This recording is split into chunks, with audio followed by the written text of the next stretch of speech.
आपको दो फिल्में बताई गई थी कि अगर ये वृत्त है और वृत्त पर कहीं भी किसी भी बिंदु पर अगर कोई स्पर्श रेखा खींची जाती है तो ये क्या कहलाता है?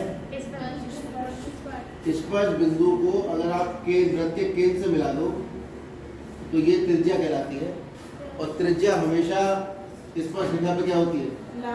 यानी दोनों के बीच में कोण कितने डिग्री बनता है? 90। बहुत आसान है, कुछ ज़्यादा दिमाग लाने की जरूरत नहीं है। कहीं भी कोई भी रेखा वृत्त को अगर स्पर्श कर रही है उस पर बिंदु को केंद्र से मिलाओगे वो त्रिज्या कहलाएगी, और त्रिज्या स्पर्श रेखा के बीच का कोण कितने डिग्री होगा? 90 डिग्री। इस बात में कोई दिक्कत तो नहीं है? चलिए, दूसरी बात है कि अगर हमारे पास एक वृत्त है और वृत्त के बाहर से एक बिंदु से हमने वृत्त में दो स्पर्श रेखाएं खींची, तो ये स्पर्श रेखाएं जो खींची हमने ये तो आगे तक जाएंगी, लेकिन जो स्पर्श बिंदु है वो तो निश्चित होगा ना। तो स्पर्श रेखा की जो लंबाई होगी बिंदु P से खींची गई स्पर्श रेखाओं की लंबाई जो है वो होगी PA तथा PB। और साथ साथ अगर वृत्त के बाहर किसी बिंदु से वृत्त पर स्पर्श रेखाएं खींची जाती हैं तो वो दोनों स्पर्श रेखाएं की लंबाई आपस में जैसी होती है? बराबर होती है। ये हमने आपको कल फिर में करवा दी थी, ठीक है। अब आपको फिर में प्रूव करने आ गए, ठीक है। नहीं तो आपको ये वाली बात याद है कि किसी बाह्य बिंदु से वृत्त पर अगर दो स्पर्श रेखाएं खींचते तो उसकी लंबाई आपस में बराबर होगी। कोई दिक्कत तो नहीं है इसमें? क्वेश्चन देखते हैं।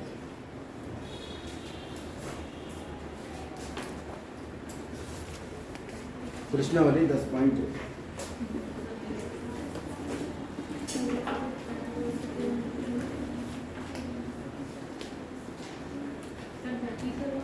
तीसरा सवाल है, यदि बिंदु नई किताब है पुरानी है? नहीं है। यदि बिंदु P से, तो वो इसने कुछ बताया नहीं आपको, जो बोल रहा है वैसे वैसे करते जाइए, सीधे बैठिए। यदि बिंदु P से O केंद्र वाले, यानी एक वृत्त है हमारे पास, फटाफट बना लेंगे प्रकार से, और जहाँ प्रकार के लोग रखे होंगे वो केंद्र हो जाएगा, इसके बाहर एक बिंदु P हो जाएगा। यदि बिंदु P से O केंद्र वाले वृत्त पर स्पर्श रेखाएं PA और PB, यानी P से एक स्पर्श रेखा इस पर खींची, उसका नाम रख दिया हमने PA, दूसरी स्पर्श रेखा खींची, उसका नाम रख दिया PB। दोनों स्पर्श रेखाओं के बीच का कोण 80 डिग्री, ये इसने बता दिया। स्पर्श रेखाओं के बीच का कोण कितना है? 80 डिग्री। तो POA कोण बराबर होगा, POA कौन सा कोण? यानी P से बनना शुरू होगा, O पर बनेगा, A पे खत्म होगा। P से बनना शुरू होगा, O पर बनेगा, तो ये बना PO और POA, ये वाला कोण आपको जाता है, ठीक है? अरे ठीक है, अच्छा। तो हम ऐसा करते हैं, इस O को B से भी जोड़ लेते हैं, रचना। अब देखिए त्रिभुज, ये कौन कितने डिग्री होगा? ये वाला 90। और ये कितने डिग्री होगा? 90। जब हमने प्रमेय सिद्ध की थी तो आपको ध्यान होगा त्रिभुज PAO तथा त्रिभुज PBO में हमने क्या क्या लिया था? हमने कहा था OA बराबर OB और कोण OAP बराबर कोण OBA। ये वाला कोण 90, ये वाला 90, क्यों है बराबर? ये समकोण है। ये क्यों बराबर है? क्योंकि त्रिज्या है, त्रिज्या वृत्त की बराबर होती है। और साथ साथ हमने कहा था OP बराबर OP, क्यों? और इन तीन चीजों से दोनों त्रिभुज कैसे हो गए थे? सर्वांगसम हो गया था त्रिभुज PB हो गया। ये रिवीजन हो गया, थ्योरम प्रूव हो गई। और कौन सी प्रमेय से हुए थे ये? RHS सर्वांग। और CPCD से क्या निकाला था हमने? PA बराबर PB। ऐसे आया था ये। और CPCD से और क्या क्या चीजें आएंगी? तो ये वाला कोण भी तो इसके बराबर होगा, और ये वाला कोण इसके बराबर होगा। तथा कोण APO बराबर हो जाएगा कोण OPB और साथ साथ कोण AOP बराबर कोण BO, ये भी कहाँ से आया? नमस्कार, बताइए। हाँ जी बोलिए। नामी गोल्ड बनाई सर। अच्छा, आप उधर जो है वो ठीक है, चलो क्या है ये लीजिए, ये देखिए। तो CPCD से ये बराबर होगा, ये पूरा कोण कितना था? 80। जब ये दोनों बराबर होगा तो आधे आधे होगा। कितना हो गया कोण ये? 40। क्लियरली, ज़्यादा कुछ समझाने की जरूरत नहीं है। कोण APO कितने डिग्री हो गया? 40। ठीक है, या ऐसा कह दो, ये आधा हो जाएगा किसका? कोण APB का, और इसे कह दो 80 से आधा कर दो, कितना रहेगा? 40। ये कोण कितना है? इस त्रिभुज में, त्रिभुज के तीनों कोणों का योग लगा दें। त्रिभुज OAP में कोण A प्लस कोण OPA प्लस कोण POA, तीनों का योग कितना हो गया? कोण A कितना है? 90। OPA कितना है? 40। और POA, तो कोण POA का मान कितना आ गया? 180 माइनस 130, 40 और 90। तो POA कितना आ गया? ये आ गया कितना? 60। 50 जल्दी, 180 में से 130 घटाओगे 60 कैसे आ जाएगा? 50 आएगा। ठीक है,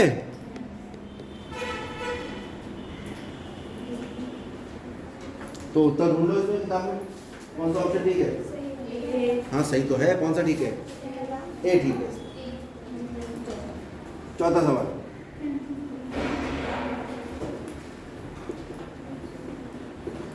सिद्ध कीजिए कि व्यास के सिरों पर खींची गई स्पर्श रेखा कैसी होती है? समांतर रेखा कौन सी होती है? जो आपस में बढ़ाने पर कभी भी ना मिले। अब हम कितना बढ़ाएंगे उन्हें? यहाँ से बढ़ाते बढ़ाते बरेली चले गए, यहाँ से बढ़ाते बढ़ाते भोजीपुरा, इधर नहीं है दिल्ली, दिल्ली उधर है। ठीक है, नैनीताल है इधर, यहाँ चले जाओ, और चले जाओ चाइना पार्क कर जाओ। ठीक है, वहाँ पहुँच जाओ, हम कहेंगे हो सकता है भाई चाइना से आगे रशिया जाने पे मिल जाए, है ना। तो ये बढ़ाने वाला सिस्टम जो है, इससे तो हम समानता सिद्ध नहीं कर पाएंगे। तो हम किन बातों से समानता सिद्ध करते हैं? 3 बातों से समानता सिद्ध करते हैं। या तो एकांतर कोण बराबर हो जाए, या संगत कोण बराबर हो जाए, या अंतः कोण जो बन रहा है एक ही तरफ वाले, उनका योग 180 हो जाए। तीनों में से कोई भी चीज़ अगर हमें पता लग जाएगी तो हम कह देंगे कि दो रेखाएं समान हैं। क्या क्या बताया मैंने? एकांतर। एकांतर कौन है? नाम में सब छुपा होता है। एक का अंतर, एक का अंतर।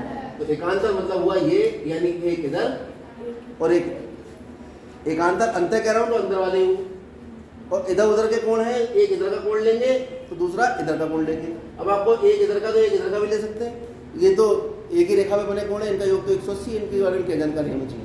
तो एक इधर का कोण और एक इधर का, और जिसके कुछ समझ में नहीं आ रहा, जेड में बनने वाला कोण, किसमें बनने वाला? जेड में। ये जो जेड में कोण बनता है ये एकांतर। बात खत्म। अगर ये जेड में बनने वाले कोण बराबर है तो ये जो रेखाएं दोनों कैसे हो जाएंगी? या फिर एक ही तरफ अंतः कोणों का योग 180 आ जाए। ठीक है, इन्हीं का हम प्रयोग करेंगे। ठीक है, तो पहले वृत्त बनाएं, चलो बना लें, और फिर व्यास बनाएं, तभी तो व्यास से शुरू पाएंगे इस पर रेखाएं। चलो व्यास बनाओ। व्यास क्या होता है? एक ऐसी रेखा जो वृत्त के केंद्र से होकर जाती है, एक ऐसी जीवा जो वृत्त के केंद्र से होकर जाती है, वो सबसे बड़ी जीवा होती है, उसी को वृत्त का व्यास कहते हैं। वो वृत्त को 2 भागों में बांट देती है, और प्रत्येक भाग को अर्धवृत्त कहते हैं। जो बोला समझ में आया? वृत्त का व्यास। जीवा क्या होती है? चलो जीवा समझो। वृत्त की परिधि पे स्थित 2 बिंदुओं को मिलाने से जो रेखाखंड आता है, इस रेखाखंड को वृत्त की जीवा कहते हैं। अगर हम ऐसी जीवा खींचे जो वृत्त के केंद्र से होकर जा रही है, वो जीवा सबसे बड़ी जीवा होती है, वो वृत्त का व्यास कहलाती है। कक्षा 8-7 में आपने पढ़ा होगा, वृत्त का व्यास होता है वृत्त की सबसे बड़ी जीवा। ठीक है, उसे ही वृत्त का व्यास कहते हैं। अब व्यास के सिरों पर हमें खींचनी है 2 स्पर्श रेखाएं। एक ये स्पर्श रेखा आ गई, दूसरा सिरा ये है, एक ये स्पर्श रेखा, ये तो गड़बड़ हो रहा है, समांतर आनी चाहिए। तो वृत्ति हमारा गोल नहीं बना ना, इसलिए दिक्कत हुई है। आप तो पठ्य प्रकार से बनाओगे, ये आ गया। एक ये जीवा हो गई, वो सॉरी स्पर्श रेखा, एक ये स्पर्श रेखा हो गई, और ये वृत्त का व्यास हो गया। ये केंद्र से होके जा रहा है, इसका नाम रख दो ए। क्या ज्ञात है आपको?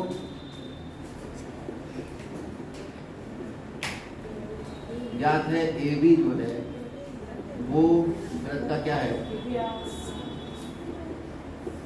व्यास। ठीक है, व्यास के सिरे कौन कौन से? सिर्फ ए तथा बी पर स्पर्श रेखाएं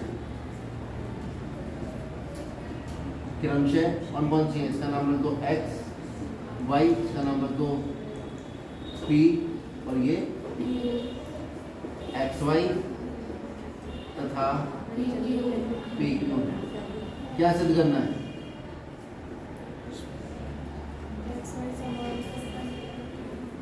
हमें सिद्ध करना है कि एक्स वाई जो है वो समांतर है पी क्यू। एक सेकंड में सिद्ध हो जाएगा। जब ये व्यास है कहाँ से होकर जा रहा है? केंद्र से, केंद्र से होकर जा रहा है, और ये परिधि पर स्थित, तो परिधि पर स्थित बिंदु केंद्र से मिलाने पर क्या आ जाती है हमारे पास? त्रिज्या। यानी ये एक त्रिज्या है, और ये एक त्रिज्या, और ये एक स्पर्श रेखा है, और त्रिज्या और स्पर्श रेखा के बीच का कोण कितना होता है? ये कोण कितना डिग्री होगा? इन दोनों के बीच का कोण, क्योंकि ये भी केंद्र है, ये वृत्त पर स्थित बिंदु है, इसे मिला ये त्रिज्या है, इन दोनों के बीच का ये कोण कितना होगा? ये 90 90 90 90 को जोड़ो, अंतः कोण होगा योग 180 आ रहा है। तो दो रेखाएं हैं, ये तिर्यक रेखा है, ये अंतः कोण है, इनका योग 180 आ रहा है। दोनों रेखाएं कैसी होंगी? अब खाली लिखना रह गया। ठीक है, तो लिख लीजिए, उतार लो आप फटाफट, और जिनको समझना है वो मैं लिख रहा हूँ यहाँ पर, यहाँ से समझ लो। आप कहेंगे कि ओ ए जो है वो लंब होगा एक्स वाई पर। क्यों? वृत्त की त्रिज्या स्पर्श बिंदु पर स्पर्श रेखा के कैसी होती है? लंबवत। चलिए, जब ये 90 हो गया, इसका मतलब तो कोण ओ ए वाई कितने डिग्री हो गया? 90 डिग्री। इसी प्रकार जब यही बात हमें इसके लिए कहनी है तो कहाँ नीचे लिखेंगे पूरी? ओ बी क्यू कितना हो जाएगा? ये भी 90 डिग्री हो जाएगा। इसका मतलब कोण ओ ए वाई प्लस कोण ओ बी क्यू, इनका योग कितना आ गया? कितना आ गया? तो दो रेखाओं, अब आप कहेंगे क्योंकि एक्स वाई तथा पी क्यू कैसी हैं? दो रेखाएं हैं, तथा ए भी क्या है? एक त्रियक है, और कोण ओ ए वाई प्लस कोण ओ बी क्यू, इनका योग कितना है? 180। इसका मतलब एक्स वाई रेखा समांतर हो जाएंगे किसके? पी क्यू के। क्या कारण होगा? अंतः कोणों का योग 180 डिग्री है, अतः रेखाएं कैसी होंगी? समांतर। नोट। ठीक है।